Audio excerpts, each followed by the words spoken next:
ሰላም ሰላም ውድ የንስር አምባ ሚዲያ ቤተሰቦቻችን እንደምን ሰነበታችሁ? ይህ በንስር አምባ ሚዲያ እየተዘጋጀ የሚቀርብላችሁ ስንቅ ፕሮግራማችን ነው። እንኳን ለሆሳዕና በዓል በሰላም አደረሳችሁ። ዛሬ ስቱዲያችን መምህር ጋብዘናል። በሚኖረን ቆይታ ስለ ሆሳዕና እንዲሁም ደግሞ ስለ ሰሞነ ሕማማት በእያንዳንዱ ቀን ከሰኞ ጀምሮ እስከ ቅዳሜ ወይም ደግሞ እስከ ቅዳሜ ሹር ድረስ ምንድነው የሚታሰቡበት? ጌታችን መድኃኒታችን ኢየሱስ ክርስቶስ በእነዚህ ቀናቶች ምንድን ነበር ያደረገው? ምንድነው ያስተማረው? የሚሉትን ከመምህር ጋር የምንነጋገር ይሆናል። አብራችሁን ቆዩ። እሺ መምህር፣ እንኳን ደህና መጣህ፣ እንኳን አደረሰ። ራስህን አስተዋውቅልንና ለተመልካቾቻችን ወደ ጥያቄ አልፋለሁ። እንኳን ደህና ቆያችሁኝ። ሁላችሁም በመላው ዓለም የምትገኙ ኢትዮጵያውያንና ኤርትራውያን የተዋህዶ ልጆች እንኳን ለሆሳዕና እንዲሁም ደግሞ ለሰሙነ ሕማማት በሰላም አደረሳችሁ አደረሰን። እኔ መምህር ፍሬው በቀለ እባላለሁ። እሺ ወደ ጥያቄ ይለፍ። ሆሳዕና ማለት ምን ማለት ነው? በቤተ ክርስቲያናችን በዚህ ዕለት ምንድነው የሚደረገው? ምንድነው የሚታሰብበት? መልካም ነው። ከቃሉ ትርጓሜ ስንነሳ ሆሳዕና ማለት መድኃኒት የሚል ትርጓሜ ይሰጠዋል። መድኃኒት የተባለ ደግሞ ክርስቶስ ነው። መድኃኒት ክርስቶስ ዛሬ በቤተ መቅደስ በቤተ ክርስቲያናችን ታስቦ የሚውለው በቤተ መቅደስ በአህያ ውርንጭላ ላይ ተጭኖ ወደ ቤተ መቅደስ የገባበት ዕለት ነው።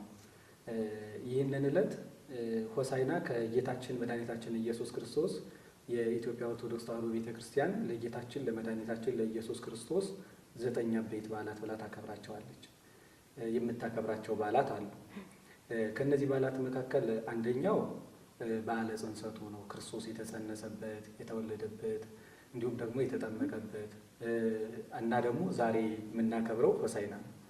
ከዚያ ቀጥሎ ስቅለቱ አለ፣ ትንሣኤው አለ፣ ዕርገቱ አለ። ከዚህ ቀጥሎ ደግሞ ጰራቅሊጦስና ደብረ ታቦር። እነዚህ 9 አበይት በዓላት ይባላሉ። ከእነዚህ መካከል ቤተ ክርስቲያን ዛሬ በድምቀት በመላው የኢትዮጵያ ኦርቶዶክስ ተዋሕዶ ቤተ ክርስቲያን የሚከበረው ሆሳዕና ነው። መጀመሪያ እንደተናገርነው መድኃኒታችን ኢየሱስ ክርስቶስ ወደ ቤተ መቅደስ በአህያና በውርንጭላይቱ ተጭኖ የገባበት ዕለት ነው።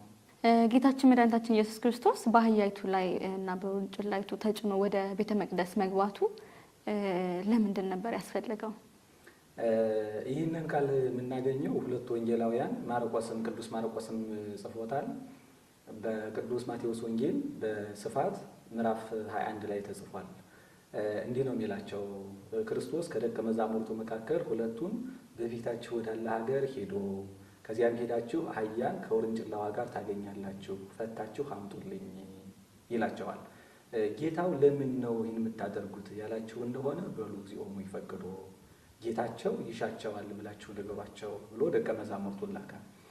የሚያስደንቀው ነገር በአህያና በውርንጭላዋ ከመቀመጡ ቀጥሎ በመስክ በሜዳ ብዙ አህዮች አሉ። ነገር ግን ክርስቶስ ለሱ እንዲቀመጥባቸው የፈለጋቸው አህዮች የታሰሩትን ነው። ሂዱና ፈታችሁ አምጡልኝ ብሎ ባለሟሎቹን ላከ።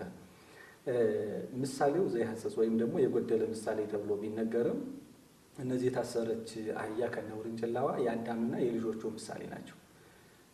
መታሰሯ ዲያብሎስ የሰው ልጆች በሙሉ ለ5500 ዘመን በኃጢአት ሰንሰለት አስሮ የሚፈልጉትን የሚወዱትን ቀምቶ ከአምላካቸው ለይቶ እሱ የሚወደውን ኃጢአት ክፋት ሲያሰራቸው ይኖር ነበረ። አሁን የታሰሩትን ፈታችሁ አምጡልኝ ያለ ክርስቶስ ለምንድን ነው ቢሉ እነዚህ ሁሉ የሰው ልጆች ከማይሰራ ኃጢአት የሚፈቱበት ጊዜ ደርሷል። እኔ በጌትነት ስራዬን ልሰራባቸው ነው፣ ለቅድስና መርጫቸዋለሁ ብሎ ይህንን ለማስረዳትም ጭምር ነው። ከዚህ በተጨማሪ ክርስቶስ በአህያ ላይ መቀመጡ የተናቁትን ክርስቶስ ማክበር ባህሪው ነው። የተናቁትን፣ የተጠሉትን፣ የተገፉትን ክርስቶስ ከፍ ከፍ ያደርጋቸዋል። ከነዚያ መካከል ከእንስሳት መካከል እንደምናውቀው ለመጥፎ ምሳሌ ያድርገን ምንወስዳት አህያን ነው አይደለም? ነገር ግን እግዚአብሔር ደግሞ እንዲያው ለንቀት ለትንሽ ለሆነ ነገር ምሳሌ የምትሆነዋል የፍጥረት ሁሉ ባለቤት ክርስቶስ ተቀምጦባት ለሷ ሁሉ ምንጣፍ የሚነጠፍላት ሆነ። ሰዎች ልብሳቸውን እየጎዘጎዙ ወደ ቤተ መቅደስ እንድትገባ አደረጓት። ስለዚህ እግዚአብሔር የተናቁትን ማክበር የተገፉትን ማቀፍ ባህሪው ስለሆነ ነው። ከዚህ በተጨማሪ ክርስቶስ በአህያ ላይ መቀመጡ በኦሪቱ ዘመን በአንድ ታሪክ አለ። ይኸውም ዘመኑ የጦርነት ዘመን የችግር ዘመን የሆነ እንደሆነ የቀደሙ ትልልቅ ነቢያት ጥቁር ለብሰው ጥቁር ታጥቀው በፈረስና በበቅሎ ላይ ሆነው ይሄዳሉ። የሰላም ዘመን የሆነ እንደሆነ ግና ነጭ ለብሰው ነጭ ጠምጥመው ነጭ መሐረብ ይዘው በአህያ ላይ ተቀምጠው ይሄዳሉ። ዘመነ ሰላም መጣ ሲሉ ነው። ዘመኑ የሰላም ነው፣ የፍቅር ነው፣ የአንድነት ነው ሲሉ ነው። ክርስቶስም ሰላማችሁ እኔ የፍቅር ምልክታችሁ እኔ እነሆ ወደ እናንተ መጣሁ ሲል ክርስቶስ በአህያዋ ላይ ተጭኖ መጥቷል። በዚህ አጋጣሚ ፈረስና በቅሎ ፈጣን ሩጦ ካሰበበት ይደርሳል፣ ሽምጥ ይጋልባል። እንደዛ ነው። አህያ ግን ዝግ ብላ ነው የምትሄደው፣ ግን ደግሞ ታሰበችበት ትደርሳለች። እግዚአብሔርም 5500 ዘመን አስጠብቆናል። ነገር ግን የሰው ልጅ ፍጻሜው ምንድን ነው ከተባለ ድህነት ነበረ። ያንን ድህነታችንን ክርስቶስ ዝግ ብሎ መጥቶ ፈጽሞልናል። ከዚህ በተጨማሪ በአህያ ላይ የተቀመጠ ሰው ሩጦ አያመልጥም፣ አሳዶም ደግሞ አይይዝም።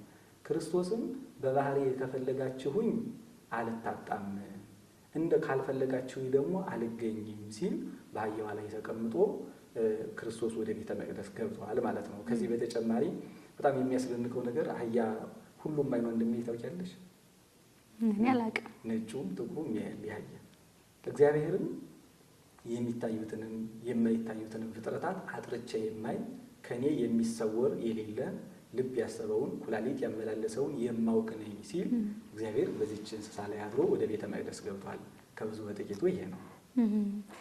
እሺ፣ አብይ ጾም ከገባ ጀምሮ በማህሌት አገልግሎት ከበሮና ጽናጽን አይጮህም፣ እንዲሁም በእነዚህ መሳሪያዎች አገልግሎት አይሰጥም። ግን የሆሳዕና ዕለት በተለየ ሁኔታ ከበሮ ይመታል፣ ህጻናት ይዘምራሉ እና ይህ ለምንድን ነው የሆነው? መልካም ነው። የኢትዮጵያ ኦርቶዶክስ ተዋሕዶ ቤተክርስቲያን የምትጠቀምባቸው ጸናጽሉ፣ ከበሮ፣ በገናው ሌሎቹም አሉ። በተለይ ደግሞ በማህሌቱ አገልግሎት ያሬዳውያኑ ውሉደ ያሬድ የሚባሉት የያሬድ ልጆች የሚያመሰግኑት በጸናጽል፣ በከበሮ፣ በመቋሚያ ነው። እነዚህ የደስታ ምልክቶች ናቸው። እግዚአብሔርን ልበ አምላክ ቅዱስ ዳዊት ሰብሕዎ ለእግዚአብሔር ስብሐተ ሐዲሰ፣ እግዚአብሔርን በአዲስ ምስጋና አመስግኑት እንዳለ ደስ እያላቸው በደስታ የሚያመሰግኑበት ናቸው። ነገር ግን በዚህ ጾም አንጠቀምባቸውም ነበረ። ለምን ከተባለ ክርስቶስ ይህ ራሱን የቻለ ታላቅ ጾም ስለሆነ ሰው በአርምሞ በተመስጦ እግዚአብሔርን እያሰበ ሕሊናውን እያደመጠ ከአምላኩ ጋር የሚገናኝበት ወቅት ነበረ። ነገር ግን በመካከል ዛሬ ሆሳዕናም አይደለም። በዚህ ዕለት ሕፃናቱ ማህሌቱን ተቁሞ ነው የሚታደረው። በጸናጽል በከበሮ እግዚአብሔርን ያመሰግኑታል። መጀመሪያ እንደነገርኩሽ ይህ ሆሳዕና ከ9 አበይት በዓላት አንዱ ነው። ስለዚህ ክርስቶስ ልብ በሊቁ ሲናገር እንዲህ ነው የሚል፣ አንተ ንዑድ በኪሩቤል፣ አንተ ስለ ልዕልና ስለ ጌትነትህ በኪሩቤልና በኪሩቤል ዙፋን ላይ ትቀመጣለህ ነው የሚል። ነገር ግን ደግሞ ሰውን ስለመውደዱ ስለ ቸርነቱ ደግሞ በምን ተቀመጠ? በአህያ ውርንጭላ ላይ ተቀመጠ። ሰውን ስለመውደዱ በአህያ ውርንጭላ ላይ ተቀመጠ። ስለዚህ ይህንን ያደረገበት ድንቅ ምስጢር ስለሆነ እግዚአብሔርን እያሰቡ በምስጋና እንዲያውም በአራቱ ማዕዘን በምስራቅ ይሰበካል፣ ወንጌል ይነበባል። በምዕራብ በሰሜን በደቡብ ቤተክርስቲያኑን እየተዞረ ካህናቱ እንዲህ እያደረጉ ነው ሲያመሰግኑ የሚያድሩት። ከዚህም በተጨማሪ በቤተክርስቲያን አባቶቻችን ወደ ቅዳሴ ሲገቡ ከወትሮ በተለየ ነው የሚያደርጉት። በምዕራብ በኩል ነው የሚገቡ። ይህ ሁሉ ብዙ ምስጢርና ብዙ ሀሳብ አለው። ስለዚህ ከበሮ የሚመታበት ከሌሎች ዕለት በተጨማሪ ይሄ ነው ማለት ነው። አበይት በዓል ስለሆነ አበይት ማለት ከታላላቅ በዓሎች መካከል አንዱ አብይ በዓል ሆሳዕና ስለሆነ ማለት ነው። በተጨማሪ በዚህ ዕለት ፍትሐት ይደረጋል እና ደግሞ ዘንባባ ለሕዝቡ ሁሉ ይታደላል እና የዚህ ምስጢር ምንድን ነው? መልካም። መጀመሪያ ላይ ጌታችን መድኃኒታችን ኢየሱስ ክርስቶስ ወደ ቤተ መቅደስ ሲገባ ሕፃናት፣ ሽማግሌዎች፣ በወቅቱ የነበሩ እስራኤላውያን ክርስቶስን የዘንባባ ዝንጣፊ ይዘው ተምር ይዘው ዘይት ይዘው፣ ዘይት ማለት በግዕዝ አነጋገር ወይራ ማለት ነው። ወይራውን ዝንጣፊ ይዘው ልብሳቸውን እያነጠፉ ወደ ቤተ መቅደስ አስገብተውታል። ከዚያ መካከል ዘንባባ የዚህ ምሳሌ ነው። እኛም የኢትዮጵያ ቤተክርስቲያን ምሳሌ አላት፣ ትውፊት አላት፣ ቀኖና አላት፣ ዶግማ አላት። ይህንን ሁሉ ከክርስቶስ የተቀበለችውን ጠብቃ እዛው ነው የምትሄድ። ስለዚህ ይህንን ትውፊታዊ የሆነ መንገዱን አባቶቻችን ለልጆች ይህንን ይሰጣሉ። ያንን ደግሞ እኛ ምልክት አድርገን ከራሳችን እናስረዋለን። እንዲሁም ደግሞ በጣታችን እናደርገዋለን። ቀለበት ስናደርገው የሃይማኖት ምሳሌ ነው። ቀለበት ክብ ነው፣ ሃይማኖትም ነቅ የለባትም። ስለዚህ ይህንን ምሳሌ አድርገን የምናይበት ነው ማለት ነው። ከዚህ በተጨማሪ ግን ፍትሐት ሁሉ ይደረጋል በዚህ ዕለት። አሁን እነዚህ 5ቱ ዕለታት ቀጥሎ ያሉት ከሰኞ ጀምሮ እስከ ዓርብ ያሉት ማለት ነው። በዚህ ዕለት ሰው ቢሞት እንኳን ፍታት አይፈታም። ለምንድን ነው ብለን ብንል እነዚህ 5ቱ ዕለታት የ5500 ዘመን ምሳሌ ናቸው። ለምንድን ነው ታዲያ እንዲህ የማይደረገው? በ5500 ዘመን እግዚአብሔር ይሄ መለኮታዊ ጥበቃው፣ መለኮታዊ መግቦቱ፣ መለኮታዊ ፍቅሩ ከሰው ተለይቶ ያውቃል ወይ ብለን ስንል አልተለየም። ነገር ግን ስጋዊ ብቻ ነበረ። ክርስቶስ ሆሳዕና ማለት መድኃኒት ነው ብለናል አይደለም? ይህ መድኃኒት ወደ ቤተ መቅደስ ነው የገባው። በቤተ መቅደሱ በቀደመው ዘመን በ5500 ዘመን ማለት ነው መስዋዕት ይሰዋ ነበረ። የሚሰዋው መስዋዕት ግን የእንስሳት ደም፣ ርግቡ፣ አኖሱ ነው የሚደረገው። ይህ ደግሞ ጊዜያዊ ነው፣ የነፍስ ምሕረት አያሰጥም። እግዚአብሔር ደግሞ ይህ አማናዊ መስዋዕት ራሱ ክርስቶስ ወደ ቤተ መቅደሱ ገባ። ከዚህ በኋላ ጊዜያዊ አይደለ ዘላለማዊ፣ ምድራዊ አይደለ ሰማያዊ፣ ስጋዊ አይደለ መንፈሳዊ መድኃኒት እኔ ነኝ። ጊዜ የማያልፍበት ዘመን የማይለወጥበት መድኃኒት በጊዜው ካልተጠቀምነው መርዝ ይሆናል አይደለም? ክርስቶስ ግን ለብዙ ሺህ ዘመን ቢቀመጥ መድኃኒት ነው። ያውም ደግሞ በሽታን ሁሉ ነቅሎ የሚጥል ያውም የስጋን የነፍስን መድኃኒት። ስለዚህ በቀደመው ዘመን መለኮታዊ ጥበቃው ባይለይም ግን የሚደረግ የነበረው ስጋዊ ነበረ። ያንን ምሳሌ ለማሳየት ቤተክርስቲያን በእነዚህ በ5ቱ ዕለታት የቅዳሴው፣ የኪዳኑ፣ የሰዓታቱ፣ የማህሌቱ ከዓመት እስከ ዓመት ታደርጋቸው የነበሩ በዓላት ማለት ነው የምታደርጋቸው ስርዓቶች ማለት ነው። እነዚህ ስርዓቶች በሙሉ ይቋረጣሉ። ለምን? እግዚአብሔር በስጋ ያደርግ የነበረውን ያንን ለእስራኤላውያን እንዲሁም ደግሞ ለሰው ልጆች በሙሉ ያደርግ የነበረውን ለማስታወስ ነው። ከዚህ በኋላ ግን አሁን ክርስቶስ ከተሰቀለ በኋላ በነፍስም በስጋም የሰው ልጅ የሚያድን ስለሆነ ማለት ነው። እሺ መምህር፣ እንግዲህ ነገ የምንቀበለው ሰሙነ ሕማማት ከሰኞ ጀምሮ እስከ ቅዳሜ እስከ ቅዳም ሹር ድረስ ያሉት ቀናቶች እያንዳንዱ የራሳቸው ትርጓሜ አላቸው። የራሳቸው ጌታችን መድኃኒታችን ኢየሱስ ክርስቶስ ያደረገው ተግባር አለ በእያንዳንዱ ቀን። ስለዚህ ከሰኞ ጀምረን እንመልከትና በዕለተ ሰኞ ወይም ደግሞ የሕማማት የመጀመሪያው ቀን ላይ ጌታችን መድኃኒታችን ኢየሱስ ክርስቶስ ያደረገው ምንድን ነበረ? በዚህ ዕለት ምንድን ነው የምናስበው?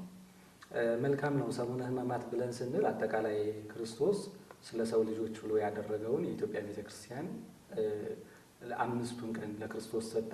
እያንዳንዱን ዕለት ደግሞ ልዩ ልዩ ስያሜ ሰጣ ታከብራለች። ከዚህ መካከል ሰኞ አንደኛው ዕለት ነው። በዚህ ዕለት የተደረገውን ክርስቶስ ወደ ቤተ መቅደሱ ገባ ብለናል፣ በአህያ ተጭኖ። ከገባ በኋላ ግን ቤተ መቅደሱ ሲገባ ቤተ መቅደሱን መቅደስ እንደሆነ አይደለም ያገኘው። ከብቶችን፣ በጎችን፣ ላሞችን፣ ፍየሎችን፣ ሌሎቹም በወቅቱ ይሸጡ የነበሩ ነገሮችን በሙሉ ሲሸጡበት ሲለውጡበት አገኝቶ ነበር። እንግዲህ ገበያ ደግሞ ታውቂዋለሽ፣ አንድ ሰው ገበሬ ቢሸጥ ያመረተውን ብቻ አይደለም፣ አንዳንዴ የቀጠፈውንም ጭምር ይሸጣል። በቤተ መቅደሱ በምህረቱ የእግዚአብሔር ቸርነቱ ምህረቱ በሚነገርበት ቤተ መቅደስ መሸጫ፣ መለወጫ፣ ንግድ ቤት አድርገው ታገኝ። ስለዚህ ክርስቶስ ምን አደረገ? ገርፎ ቤተ መቅደሱን አነጻ። የሰኞ ዕለት አንጽሖተ ቤተ መቅደስ ይባላል። ቤተ መቅደሱን ያነጻበት ዕለት ነው። ወደ ቤተ መቅደሱን አነጻው ለምንድን ነው ብለን ስንል የማይገባ ነገር ያደርጉ ስለነበረ ነው።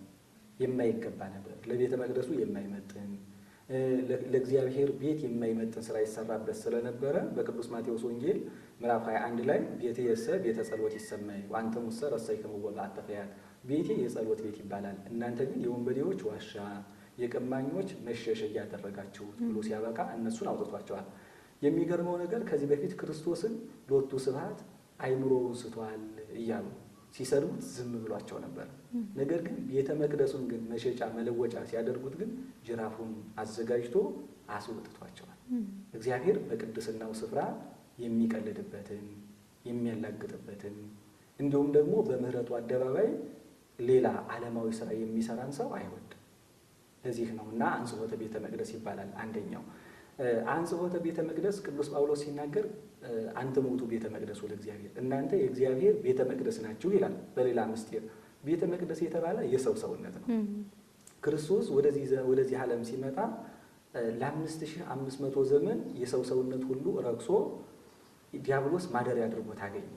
ስለዚህ ሲመጣ የእንስሳው በጉ፣ ፍየሉ ይሄ እንስሳዊ የሆነው ነገር ሁሉ ይሸጥ እንደነበረበት በሰው ልጅም ይሄ እንስሳዊ ባህሪ ሰልጥኖበት አገኘ። ስለዚህ ያንን እንስሳዊ ባህሪን እግዚአብሔር ምን አደረገ? በመላካዊ ባህሪ ለወጠ። ሰው 2 ባህሪያት አሉት፣ እንስሳዊ ባህሪ እና መላካዊ ባህሪ። ይህ እንስሳዊ ባህሪው ይበላል፣ ይጠጣል፣ ይህ ሰውኛውን ያደርጋል። መለካዊ ባህሪ ደግሞ በቅድስና በንጽህና በንስሐ ይመላለሳል። ስለዚህ እግዚአብሔር ይሄ እንስሳዊ ባህሪያችንን እንድናስወግድ ምልክት የሰጠን ያስተማረበት ዕለት ነው። አንጽሖተ ቤተ መቅደስ ሲባል ሰውነታችንን ከክፋት ከነውር እንድናነጻ እግዚአብሔር ያስተማረበት ዕለት ነው ማለት ነው። በተጨማሪ ሁለተኛ መርገመ በለስ ይባላል። ጌታችን መድኃኒታችን ኢየሱስ ክርስቶስ ወደ ቤተ መቅደስ ገብቶ ቤተ መቅደሱን አንጽቶ ከዚያው አላደረም፣ ወጥቶ ወደ ቢታንያ ሄደ ነው እና ከቢታንያ ሲመለስ በጠዋት አድሮ ራበው ይላል ክርስቶስ። ሎቱ ስብሐት ተራበና ከሩቅ በለስ አየ። በለስ ቅጠሏ ሰፋፊ ነው፣ ለምልማ አምራ አየ እና ምን አለ ክርስቶስ እንዲሁ ከዚያች ባገኝ ብሄድ በጠዋቱ ነው ተራበ የሚለው ሂጄ ቀርቤ ባያት ምግብ ፍሬ ይኖራት ይሆናል ብሎ ሲሄድ ፍሬ አገኘ፣ አጣባት። ስለዚህ ምን አለ እንግዲህ ወዲህ ፍሬ አይገኝብሽ ብሎ በለስን ረገማት። ያች በለስም ፈጥና ደረቀች። ይኸው ምሳሌ ነው። በለስ የተባሉ እስራኤላውያን ናቸው። በለስ ዘይቤ ቤተ እስራኤል ሙንቱ ብሎ ሊቁ ቅዱስ ያሬድ ተናግሯል። እስራኤላውያን በቀደመው ዘመን በሙሴ ሕግ ይመራሉ፣ በሙሴ ሕግ ይተዳደራሉ እና ከውጭ ሲያቸው እግዚአብሔር እግዚአብሔር ይላሉ እና ቀርቦ ሲያቸው ግን እስራኤል ከመባል ውጭ እስራኤላዊ ባህሪና ጠባይ የለባቸውም። ስለዚህ ለሱ የሚገባ ሰው ከእስራኤል መካከል አላገኘውም ሲል ነው። ስለዚህ ከእንግዲህ ወዲህ ክፉ ሰው አይገኝብሽ፣ ከእንግዲህ ወዲህ ደግ ሰው አይገኝብሽ ብሎ ረገማት ይላል። ነገር ግን እነ ቅዱስ ጳውሎስ እነ ቅዱስ እስጢፋኖስም ተገኝተዋል። ይሄ ማለት ክፉዎችን ሲመለከት ብቻ ማለት ነው። ሌላው ግን በለስ የተባለች ኃጢአት ናት ይላሉ አባቶቻቸው። ኃጢአት ይቺ በለስ ቅጠሏ ሰፋፊ ነው። ሲያዩዋት በለስ ፍሬው ደግሞ ሲበሉት ይጣፍጣል፣ በኋላ ይመራል። ኃጢአትም ከሩቁ ሲያዩት ያምራል፣ ሲያደርጉት መጀመሪያ ይጣፍጣል። የሥጋዊ ምኞቱ የሚፈራረቅበት ነው፣ ደስ ይላል። በኋላ ግን ጸጸቱ፣ ቁጭቱ ምን ነው ባላደረግኩት የሚለው ስሜት ያ ሁሉ ምን ይላል? የሰዎችን ሕሊና እረፍት የሚነሳ ነው። ስለዚህ ይህች በለስ የተባለች ኃጢአት ናት። ኃጢአት በዓለሙ ሙሉ ሰፍና ገና አያት። እንግዲህ ወዲህ በሰው ልጆች ላይ ስልጣን አይኖርሽ ብሎ ክርስቶስ ምን አደረጋት? ድል አደረጋት። ስለዚህ በለስን ረገማት ማለት በአንጻረ በለስ ረገማል ኃጢአት፣ በበለስ አንጻር የረገማት ኃጢአትን ነው ብለው አጽንተው ነግረውናል። ስለዚህ መርገመ በለስ ማለት በበለስ ምሳሌ ሆኖ ክርስቶስ ኃጢአትን የረገመበት ማለትም ያጠፋበት ዕለት ሆኖ ታስቦ ይውላል። ዕለተ ሰኑይ ማለት ነው።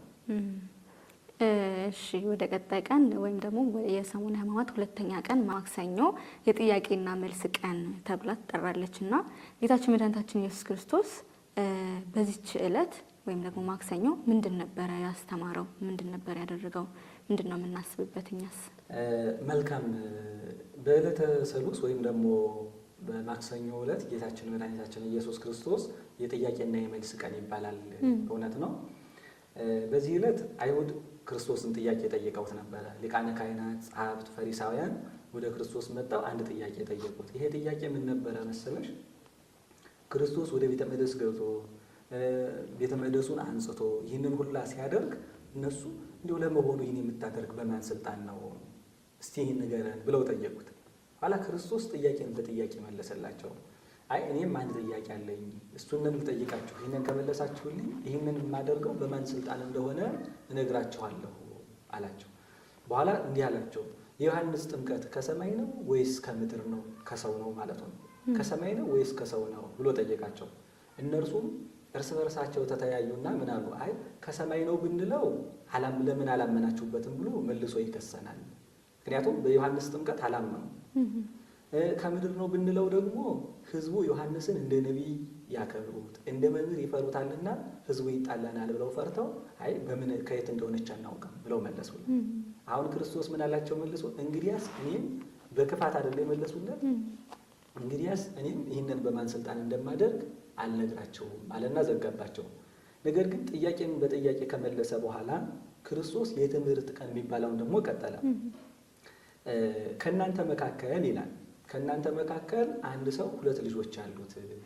ታላቁን ልጁን አዘዘው፣ ሂደህ የወይኑን ቦታ እልኝ ጠብቅ ብሎ አለው። ያም ደግሞ እሺ አለ፣ ነገር ግን ሳይሄድ ቀረ አለ። ሁለተኛው ልጁ ደግሞ ሂድና የወይኑን ቦታ ጠብቅ፣ ከአውሬ ከምን ጠብቅ አለው። እሱ ደግሞ እምቢ አለ። በኋላ ግን አይ አባቴን አሳዝኘዋለሁ፣ አባቴ ሲያዝዘኝ እምቢ ማለት አልነበረብኝም አለና እንደገና ተጸጽቶ ሄደ። በኋላ ክርስቶስ ይህ በወንጌል ላይ የተጻፈው ነው፣ በቅዱስ ማቴዎስ ወንጌል ምዕራፍ 21 ማለት ነው። ታዲያ ከነዚህ መካከል የአባቱን ፈቃድ ያደረገው የትኛው ነው ብሎ ጠየቃቸው።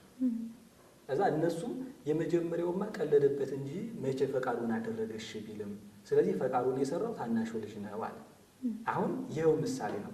ታላቁ ልጅ የተባሉት ጸሐፍት ፈሪሳውያን ናቸው። ምክንያቱም ሙሴ የሰራውን 5ቱን መጻሕፍተ ኦሪት 10ውን ሕግጋት እንጠብቃለን የሚሉ ቤተ መቅደሱን እናስከብራለን የሚሉ ግን ደግሞ ሰዎቹን ደግሞ መልሰው የሚያጠቁ ለቤተ መቅደሱ የተቆረቆረን መስሏቸው እነሱ ናቸው። ነገር ግን ዮሐንስ ሲመጣ ዮሐንስንም አልተቀበሉት፣ ክርስቶስም ሲመጣ ራሱን ክርስቶስንም አልተቀበሉት። ስለዚህ እሺ ብለው ምን ያላሉ? ፈቃዱን ያልፈጸሙ። እነዛኞች ግን ደግሞ ትንሹ ልጅ የተባለው ግና የኃጥአን የቀራጮች በዘመኑ ኃጢአተኛ የነበሩ ሰዎች ምሳሌ ነው። መጀመሪያ አባቱ ሲያዝዘው እምቢ አለ ነው የተባለ። እነሱም ደግሞ ምን አሉ? አይ የቀደሙ ነቢያት በቀደሙ ዘመን የነበሩ በኦሪቱ ዘመን የነበሩ መምህራን ሲያስተምሯቸው አንቀበልም ብለው ከሕገ እግዚአብሔር ወጥተው አይጾሙም፣ አይጸልዩም፣ አይሰግዱም፣ መስዋዕት አያቀርቡም፣ እንደ እንስሳው ይኖሩ ነበር። ነገር ግን ዮሐንስ ሲመጣ በዮሐንስ ስብከት አመኑ። በኋላም ደግሞ በክርስቶስ አምነው ተጠምቀው ከክርስቶስ ጋር እነሆ የድኅነቱ ተካፋይ ሆነው ማለት ነው። ስለዚህ ታላቁ ልጅ የተባለው ጸሐፍት ፈሪሳውያን ምሳሌ ነው። ታናሹ ልጅ የተባሉት ደግሞ የኃጥአን የመጸንባን ምሳሌ ናቸው። በመጨረሻ በክርስቶስ አምነዋልና ማለት ነው። ስለዚህ ክርስቶስ የትምህርት ቀን ብሎ ያስተማረበት ይህንን ምሳሌ የሚይዝ ነው ማለት ነው። እሺ ወደ ሶስተኛዋ ቀን እንሂድ። ሮብ ወይም ደግሞ የምክር ቀን ተብላ የምትጠራዋ የሕማማት ሶስተኛዋ ቀን። በዚች ቀን ምንድን ነበረ የሆነው? ጌታችን መድኃኒታችን ኢየሱስ ክርስቶስ ምንድን ነበረ ያደረገው? መልካም ነው። በዚህ ዕለት የምክር ቀን የምክር አይሁድ ምክራቸውን የመከሩበት ቀን ተብሎ በቤተ ክርስቲያናችን ታስቦ ይውላል። ይህ ምንድን ነው? አይሁድ ክርስቶስን ሁልጊዜ መግደል ይፈልጋሉ። ሁልጊዜ ክርስቶስን ማጥፋት ይፈልጋሉ። ነገር ግን ይሄ ፋሲካ ነበር ዘመኑ። ይህ ደግሞ ከነሱ በዓል ጋር ተያይዞ ብዙ ሰውም ስለነበረ ክርስቶስን ብዙ ሰው የሚከተለው ስለነበረ ስለ ቃሉ ትምህርት፣ ስለ እጁ ታምራት፣ እንደገና ስለ ደም ግባቱ ይህንን ሁሉ እያዩ ክርስቶስን የሚከተሉት ብዙዎች ነበሩ። አሁን እነሱ ክርስቶስን ለማጥቃት አልተመቻቸውም። አሁን ይመክራሉ፣ ይፈርስባቸዋል፣ ይመክራሉ፣ ይፈርስባቸዋል። በዚህ ዕለት ግን ምን እናድርግ?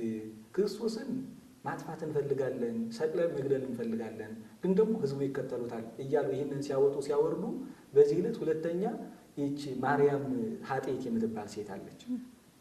በዚህ ዕለት አሁን በጎ መዓዛ ቀን ተብሎ ሁሉ ይታሰባል። እና ይህቺ ሴት መጣ ከክርስቶስ እግር ስር ስለ ኃጢአቷ የ300 ዲናር የሚያወጣ ሽቷ መጣ ከክርስቶስ እግር ስር ያንን ብልቃጡን ሰብራ ለክርስቶስ እግር ስር ያፈሰሰች፣ በፀጉሯ ክርስቶስን እግሩን አሸችው። በዚህ ጊዜ 300 ወቄት ነው የሚያወጣው። ይሁዳ ገንዘብ ያዥ ነበረ። ክርስቶስ በጣም የሚገርምሽ ነገር ይህንን እንዲህ ያደረገው ምንድነው? ይሁዳ ሌባ እንደሆነ እያወቀ ከሐዋርያት ቆጠረው። ከሐዋርያት መቁጠሩ ብቻ ሳይሆን ደግሞ ግምጃ ቤት አደረገው፣ ወይም ደግሞ አሁን የገንዘብ ኃላፊ እንደማለት ነው። ያንን አደረገው። ለምንድን ነው ብለን ስንል እግዚአብሔር ሰውን ስለሚሆን በገንዘብ ምክንያት ከእግዚአብሔር ቤት እንዳይጠፋ ብሎ ነው። ምክንያቱም ሲፈልግ እየሰረቀ ነገር ግን በመጨረሻ የንስሐ ዕድሜ ልስጠው ብሎ እግዚአብሔር በቤተ መቅደሱ ገንዘብ ያዥ አድርጎት ነበረ። ስለዚህ ይህቺ ሴት መጣ ኃጢአቷን አስባ የ300 ዲናር ሽቶ አምጥታ ከክርስቶስ እግር ስር ስታፈስለት ለእሱ የሚደርሰውን ገንዘቡን አሰበ። አሁን ከ110 30 ይቀርበታል። ስለዚህ ይሄ ገንዘብ ተሽጦ ለነዳያን ቢሰጥ እኮ ብሎ አሰበ። ነገር ግን ለነዳያን አስቦ ሳይሆን ሌባ ስለነበረ ነው ብሎ ቅዱስ ዮሐንስም ተናግሯል። ያንን አደረገና በልቡናው ቂም ቋጥሮ ስለነበረ የአይሁድን ምክር ሕይወት ተቀላቀለ። እኔ ክርስቶስን አሳልፌ እሰጣችኋለሁ እናንተ አትቸገሩ፣ ነገር ግን 30 ብር ደግሞ ወረታውን ክፈሉኝ አለ።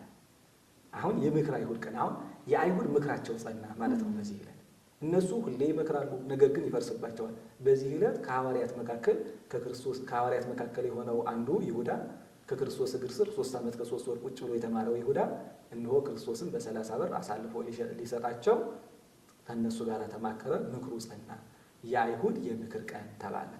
አሁን ቀጥሎ በሐሙስ ማታ ክርስቶስን ስሙ አሳልፎ የሚሰጠው በዚህ ምልክትነት ነው። ስለዚህ አይሁድ ምክራቸው የጸናበት ዕለት ስለሆነ ነው ማለት ነው።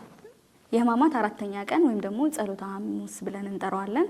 በዚች ቀን ካህናት የምእመናንን እግር ያጥባሉና ይህ የምን ምሳሌ ነው እና በዚች ቀንስ ምንድን ነው የተደረገው? ጸሎተ ሐሙስ ብዙ ምስጢራት የተፈጸሙበት ዕለት ነው።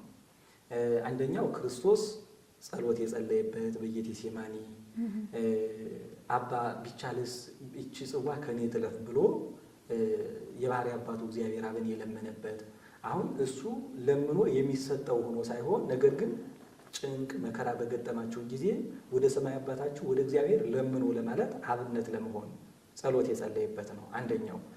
ከዚህ ቀጥሎ ግን ደግሞ የደቀ መዛሙርቱን እግር ያጠበበት ዕለት ነው። በቅዱስ ዮሐንስ ወንጌል ምዕራፍ 13 ላይ እናንተ መምህርና ጌታ ትሉኛላችሁ፣ እውነት ብላችኋል። እኔ መምህርና ጌታ ስሆን የእናንተን እግር ካጠብሁ እናንተም እንዲሁ አድርጉ ብሎ ሲያበቃ ትህትናን ያስተማረበት የትህትና ዕለት፣ የፍቅር ዕለት፣ ፍቅር በግዘፍ የተገለጸበት ወይም ደግሞ በስጋ የተገለጸበት ዕለት ብለን ልንጠራ ሁሉ እንችላለን። ምክንያቱም ክርስቶስ መምህር ነው፣ አምላክ ነው፣ ጌታ ነው፣ የፍጥረት ሁሉ ባለቤት ነው። ነገር ግን ዝቅ ብሎ የደቀ መዛሙርቱን እግር ማጠብ፣ ከዚህ በላይ ትህትና ከወዴት ይመጣል? ስለዚህ የትህትና ዕለት ይባላል። ይህንን ክርስቶስ የደቀ መዛሙርቱን እግር ማጠቡን አብነት አድርጋ ቤተክርስቲያን የክርስቶስን ፈለግ ማስቀጠል አይደለም። ቅዱስ ጳውሎስ ምን ያህል ተመሰሉ ኪያዬ ከማነት የሚሰሉ ለክርስቶስ፣ እኔ ክርስቶስን እንደምመስል እናንተም እኔን ምሰሉ ብሎ አስተምሮናል። ቤተ ክርስቲያን ሁልጊዜ ክርስቶስን ትመስለዋለች። በእያንዳንዷ ድርጊቷ፣ በስርዓቷ፣ በቅዳሴዋ፣ በማህሌቷ ክርስቶስ ያስተማረው እንደ ምሳሌ አድርጋ ለልጆቿም ታስተላልፋለች። ይህም ዛሬ በቤተ ክርስቲያን አልተቋረጠም።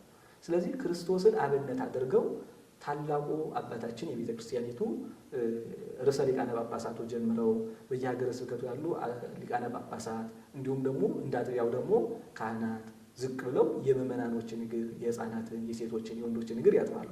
ለምን ቢባል በዚህ ዕለት ትህትና የተገለጸበት ዕለት ስለሆነ መምህራቸው ክርስቶስን ለመምሰል ማለት ነው። ከዚህ በተጨማሪ በዚህ ዕለት የምስጢራት ሁሉ ዘውድ የሚባለው ምስጢረ ቁርባን የተፈጸመበት ዕለት ነው። ለምን ብትሉ ምስጢራት ሁሉ ዘውዳቸው ስጋውና ደሙ ነው። በስምዖን ዘለምጽ ቤት ክርስቶስ ተገኝቶ ነገ በመልዕልተ መስቀል የሚሰቀለው ነገ በመልዕልተ መስቀል የሚቆረስ ስጋዬ ይህ ነው፣ ነገ በመስቀል ላይ የሚፈሰው ደሜ ይህ ነው፣ እንካችሁ ብሉ ጠጡ፣ ከዚህ የበላ የዘላለም ሕይወት ይኖረዋል፣ ዘበላ ስጋዬ ወሰትየ ደሜ በሕይወት ዘላለም ብሎ የገለጸበት ዕለት ነው። ስለዚህ ምስጢረ ቁርባን የተሰራበት ዕለት ነው ማለት ነው።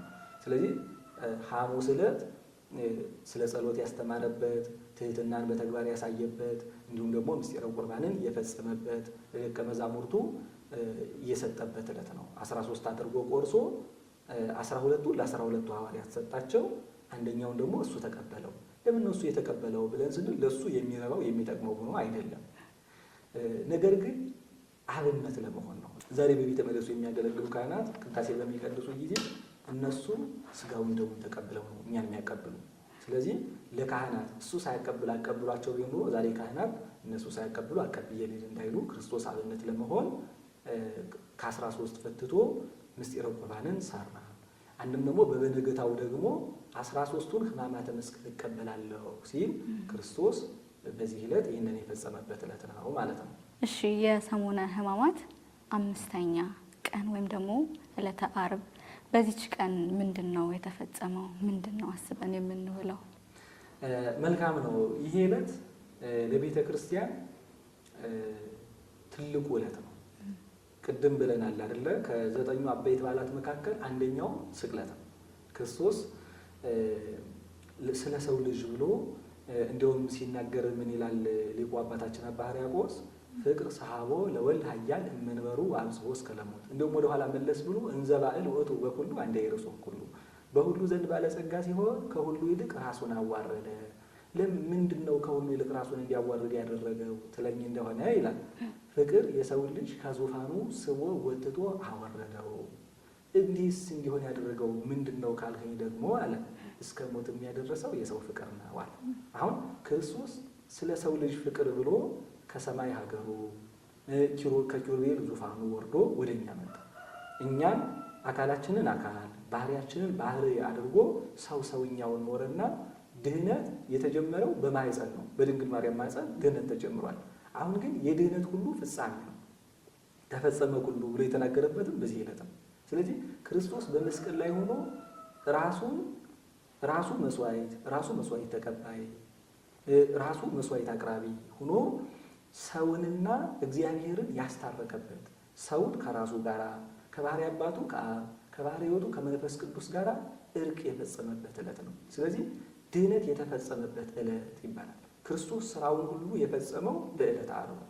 አሁን ሁሉን ስራ የደመደመው ክርስቶስ በዕለተ ዓርብ ነው። ስለዚህ ዕለተ ዓርብ ብለን ስንል ክርስቶስ በመስቀል ላይ ሆኖ ያንን መከራውን ሁሉ ሲቀበል 6666 ሲገረም ያንን ጸዋትወ መከራውን ይህን ሁሉ የምናስበው ድህነትን ለሰው ልጅ ሲፈጽም ነው። ነቢዩ ኢሳይያስ በእርሱ ቁስል እኛ ተፈወስን እንዳለ የእኛን ቁስል ለሱ አደረገና የእርሱን ሕይወት ደግሞ ለእኛ ሰጠን። ቅዱስ ኤፍሬምም ይናገራል። ዘዚአነ ሞተ ነሣ ወእንቲአሁ ሕይወተ ወሀበነ፣ የእኛን ሞት ለሱ ወስዶ የእሱን ሕይወት ለእኛ ሰጠን አለ። ምክንያቱም ለእኛ ሞት ነበረ የሚስማማን፣ ለእሱ ደግሞ ሕይወት ነበር የሚስማማው። ምክንያቱም ሕያው ባህሪ ነው። እግዚአብሔር የእርሱን ሕይወት ለእኛ አደረገና የእኛን ሞት ወስዶ የማይሞተው ሞተ፣ የማይታመመው ታመመ፣ የማይራበው ተራበ፣ የማይጠማው ተጠማ ተባለ። ስለዚህ በዚህ ዕለት ድህነት ሁሉ የተፈጸመበት ዕለት ነው። ተፈጸመ ሁሉ ብሎ እሱም ደግሞ በምድር ላይ ያለውን ስራ ሁሉ የፈጸመበት ዕለት ነው ማለት ነው። ያው ከዓርብ በኋላ ስድስተኛዋ ቀን ወይም ደግሞ ቅዳሜ ቅዳምሽር ብለን እንጠራታለን እና ለምንድን ነው በዚህ ስም የተሰየመችው? በዚች ቀንስ የሚታሰበው ምንድን ነው? እውነት ነው። እቺ ቀዳም ስዑር ትባላለች። ጌታችን መድኃኒታችን ኢየሱስ ክርስቶስ በሐሙስ ዕለት ቅዱስ ሥጋውን ክቡር ደሙን ምሳሌ አድርጎ ከሰጣቸው በኋላ ክርስቶስ ሲያዝ ደቀ መዛሙርቱ ተበትነው ነበረ። ይህ መበተናቸው ብቻ ሳይሆን ክርስቶስም ደግሞ ለመከራ ተላልፎ ተሰጥቷል። ያንን ሁሉ ጸዋትወ መከራ አሁን ከዚህ በፊት የገለጽናቸውን ግርፋቱ፣ መራቡ፣ መጠማቱ፣ እርጥብ እንጨት ተሸክሞ ከቀራንዮ እስከ ሊቶስጥራ መገፋቱ፣ ይህን ሁሉ ሲያሳልፍ እንደገና በመስቀል ላይ ተሰቅሎ ቅድስት ነፍሱን በፈቃዱ ከቅዱስ ሥጋው ለይቶ ወደ መቃብር ወርዷል። ይህም ማለት በአዲስ መቃብር ዮሴፍና ኒቆዲሞስ ገነዘው ቀብረውታል።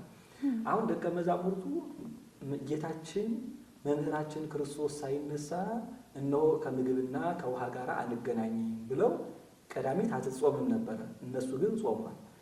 ቀዳም ሹር ይባላል በሀገራችን ብዙ ጊዜ። ቀዳም ስዑር ማለት ነው። በግዕዙ የተሻረች ሰንበት ማለት ነው። የኢትዮጵያ ቤተክርስቲያን በዓመት አንድ ቀን ነው ቅዳሜ የምትጾማት። ምክንያቱም የፍጥረት ባለቤት ክርስቶስ በመቃብር ሆኖ እነሆ እኛ እንዴት ተላ ደስታ እናደርጋለን፣ እኛ እንዴት እንበላለን እንጠጣለን ብለው ይህንን ክርስቶስን አስበው ቀዳሚትን ይጾሟታል ማለት ነው። ስለዚህ በጾም ምክንያት የተሻረችው ቅዳሜ ማለት ነው። ስለዚህ ክርስቶስ በመቃብር መሆኑን አስበን ከምግብ ከመጠጥ የምንከለከልባት ዕለት ማለት ነው። ምክንያቱም ብርሃነ ትንሣኤውን እስከምናይ ድረስ ቀዳም ስዑር ትባላለች። በዚህ ዕለት ቅዳሜ ቄጤማ ይታደላል ለምእመኑና እሱስ የምን ሚስጥሩ ምንድን ነው የእርሱ?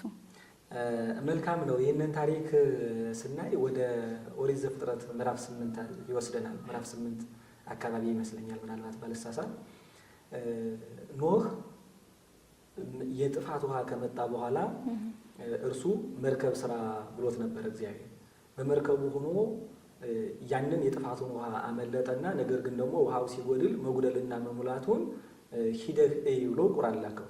ቁራን በዚሁ እንደሄደ ቀረ መልእክቱን ሳይፈጽም። እንደገና ርግብ ላካት። ሄደችና የምታርፍበት አጣ ተመልሳ መጣች። 7 ቀን ቆይቶ እንደገና ድጋሚ ላካት። በኋላ የተላከችበትን ቄጠማ ይህንን የወይራ ዝንጣፊ ይዛ ወደ ኖህ ተመለሰች። ለምንድን ነው ወደ ኖህ የተመለሰችው? እነሆ ውሃው ጎሏል፣ መሬትም የዘሩባትን ማብቀል ጀምራለች፣ ይኸው ለምልማለች። እንግዲህ ከመርከቡ ውጣ ስትለው ነው። ምናልባት አይተሻቸው እንደሆነ ዲያቆኑ ቄጠማውን ተሸክሞ፣ ካህኑ ደግሞ መስቀሉን ይዞ ልብሰ ተክህኗቸውን ለብሰው እነሱ እየሄዱ ምን ያደርጋሉ? ዲያብሎስ ታሰረ፣ ጌታችን ተመረመረ፣ እነሆ አዳም ደግሞ ነፃ ወጣ እያሉ አዋጅ ይነግራሉ። የሚቀበሉት ምዕመናን ደግሞ እልል እያሉ ይቀበላሉ። አሁን የማይመረመረው ክርስቶስ በኪሩቤልና በሱራፌል ፊት በዙፋኑ በመፈራት በመደነቅ የሚመሰገነው አምላክ በነ ጲላጦስ ዘመን በእነሱ ፊት ተመርምሯል። ምንድነው ያደረገው? ምንድነው የሰራው ተብሏል ክርስቶስ። አሁን ያንን እየነገሩ ነው። ዲያብሎስ ደግሞ ታሰረ፣ ከዚህ በኋላ በሰው ልጆች ላይ ስልጣን የለውም ሲሉ ነው። አዳም ደግሞ ነፃ ወጣ ብለው ሲያበቃ በርግቢቱ ምሳሌ ያች ርግብ እነሆ ያ የጥፋት ውሃ ጎደለ ብላ የወይራውን ዝንጣፊ ይዛ እንደመጣች እነሆ ኃጢአት ጎደለ፣ በዓለሙ ላይ መልቶ የነበረው ኃጢአት ጎደለ፣ እነሆ ጽድቅ ካሁኑ ጀምሮ ተጀመረ፣ ጌታችን መድኃኒታችን ኢየሱስ ክርስቶስ የሰውን ልጅ ገንዘብ አደረገ፣ ወደ ቀደመው ቦታ ወደ ገነት ወደ ቀደመ ክብሩ ወደ ልጅነት መለሰው ብለው አዋጅ ይነግራሉ። ስለዚህ አባቶቻችን ቄጠማ ይዘው መሄዳቸው የሰው ልጅ ከአምላኩ የመታረቁን አዋጅ ለምዕመናን እየሄዱ ያበስራሉ ማለት ነው። የዚህ ምሳሌ ነው። እሺ እንግዲህ ከዚህ ቀጥሎ ትንሣኤ ነው። ስለ ትንሣኤ ደግሞ ትንሽ እንበል። መልካም እንግዲህ አሁን እያልን የመጣናቸው ጌታ ወደ ቤተ መቅደስ ገባ ብለን አሁን ከሰኞ እስከ ቅዳሜ ድረስ ያየናቸውን በዓላት ሁሉ መደምደሚያቸው ትንሣኤ ነው። አሁን ይህ ሁሉ ድምር ውጤት ትንሣኤውን ለማየት ነው። ስለዚህ ጌታችን መድኃኒታችን ኢየሱስ ክርስቶስ የማይታመመው ታሞ የማይሞተው ሞቶ በሞቱ ደግሞ ሞትን ድል አድርጎ ተነሳ ብለን የምንዘምረው ትንሣኤ ከለላ አመን ብርሃነ ከፈኑ ዲቤነ እያሉ ሊቃውንቱ በቤተ ክርስቲያን የሚያዜሙት እግዚአብሔርን የሚያመሰግኑት እነሆ የድል አድራጊነት ምሳሌ የሚሆነው ትንሣኤው ነው። ስለዚህ ትንሣኤውን ቤተ ክርስቲያን ደመቅ አድርጋ ታከብረዋለች። እንዲሁም ደግሞ ሀሳቡ ብዙ ነው። ነገር ግን በዚህ ዕለት እኛ እንዴት እናክብር የሚለውን አያይዞ ለመስጠት እንግዲህ ጌታችን መድኃኒታችን ኢየሱስ ክርስቶስ ተነሳ ብለን ስንል የእሱን ትንሣኤ ልቡና ለማድረግ ነው። ክርስቶስ በስጋ ከተነሳ እኔና አንቺ ይህንን የሚመለከቱ ተመልካቾቻችን ጨምሮ ትንሣኤ ልቡና ያስፈልገዋል። ሰው በአኗኗሩ፣ በአመጋገቡ፣ ባለባበሱ፣ ባካሄዱ ስጋዊ መንፈሳዊ እውቀት በመገብየቱ በዚህ ሁሉ ትንሣኤ ልቡና ያስፈልገዋል። ስለዚህ ትንሣኤን ስናስብ የእኛም በልቡና መነሳታችን መቼ ይሆን ብለን የምናስብበት፣ ከኃጢአት አልጋ የምንነሳው መቼ ነው? ከድካም ከስልቹነት እንደው ይህን ሁሉ የምናሸንፈው መቼ ነው ብለን ትንሣኤውን አስበን እኛም ደግሞ ከዚህ ሁሉ ተነስተን የብርሃን አምላክ እግዚአብሔርን እያሰብን ወደ ብርሃን፣ ወደ እውነት፣ ወደ ቅድስና የምንመላለስበት ነው። ስለዚህ ጾመን ጸልየን ይህንን ካላደረግን መልሶ ያው ነው የሚሆነው ማለት ነው። ስለዚህ ይህንን ለሚመለከቱ ተመልካቾች በሙሉ ትንሣኤ ልቡናን እያሰቡ ትንሣኤን እንዲያከብሩ አሳስባለሁ ማለት ነው። እሺ መምህር፣ እዚህ ድረስ መጥተህ ስላስተማርከን እኛም በእግዚአብሔር ስም በጣም ነው የምናመሰግነው። እግዚአብሔር ያክብርልኝ። እሺ ተመልካቾቻችን ከመምህር ፍሬው በቀለ ጋር የነበረን ቆይታ ይህንን ይመስል ነበረ። በተማርነው ትምህርት 30-60 ዓመቱ ያማረ ፍሬ እንድናፈራ ልዑል እግዚአብሔር ይፍቀድልን። ሰሞነ ሕማማቱን በሰላም አስፈጽሞ ደግሞ ለትንሣኤው እንድንበቃ ልዑል እግዚአብሔር ይፍቀድልን። በቀጣይ በአዲስ ርዕስ በሌሎች ፕሮግራሞች እንገናኛለን። እስከዛ ደግሞ ንስር አምባ ስንቅ በማለት የዩቲዩብ ቻናላችንን ሰብስክራይብ ማድረግ እንዳይረሳ። መልካም ሳምንት።